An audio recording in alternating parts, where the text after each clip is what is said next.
once again, we're in Schoology and we're under the course that you've just created.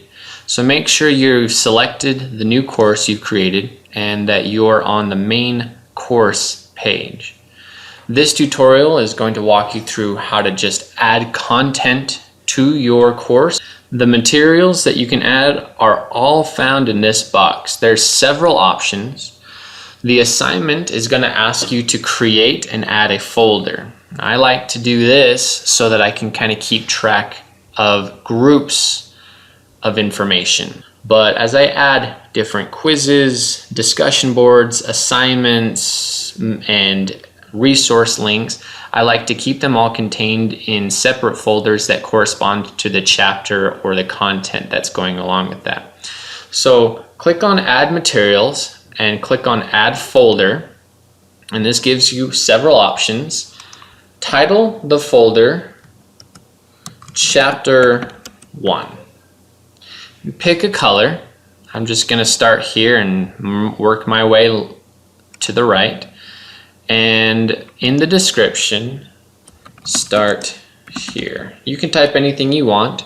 Okay. This description will show up underneath the folder as students will look at it through their course. And you'll see what it looks like in just a moment. All right. Now, dates are just when they'll be available and when they won't be in a course. You want to be careful with this. Okay. For now, let's just skip this and click on availability. When it's visible, that just means that anybody who has access to this course will see it always. You can make it hidden until it's ready to go. So if you are working, let's say, on a chapter that your students won't get to till later, but you don't want to confuse them, you can just start working on it in your course and make it hidden from the students so they won't be able to see it. You will always be able to see it, but your students will not. You can also make it available after a certain date or between certain dates. And this is what I mean by being careful with the dates, because oftentimes if it's a year-long course, there's content that you work on at the beginning of the year that, although you're not in that chapter anymore, still might be relevant or helpful. So a lot of times I don't like to stop students from seeing old chapters. I just like to keep adding folders to it, but this is just, of course, your own preferences.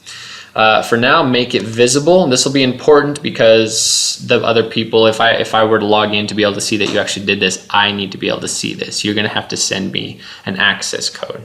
So go ahead and hit create. Here it is. It shows you the description. There's ways that you can click on this and access the information inside. I like the feature that gives you the drop down so that all materials that are found inside the folder can just be easily seen without actually having to go into it. Or you can click on the chapter 1 and it'll take you directly into kind of like its separate page of the folder with all the content in it. You have editing features over here. You can move it up or down. You can copy this folder to other courses. You only need to create material in one course and then copy it to other courses if they happen to be the same class. You can just delete it entirely. Be careful because there's no going back from that. You can also save it as a resource. This is nice because this saves it into a spot that even if you were to delete it, you would still have it for future use. And it would be found under your personal resources in this folder here. And that'll cover the next section of adding folders.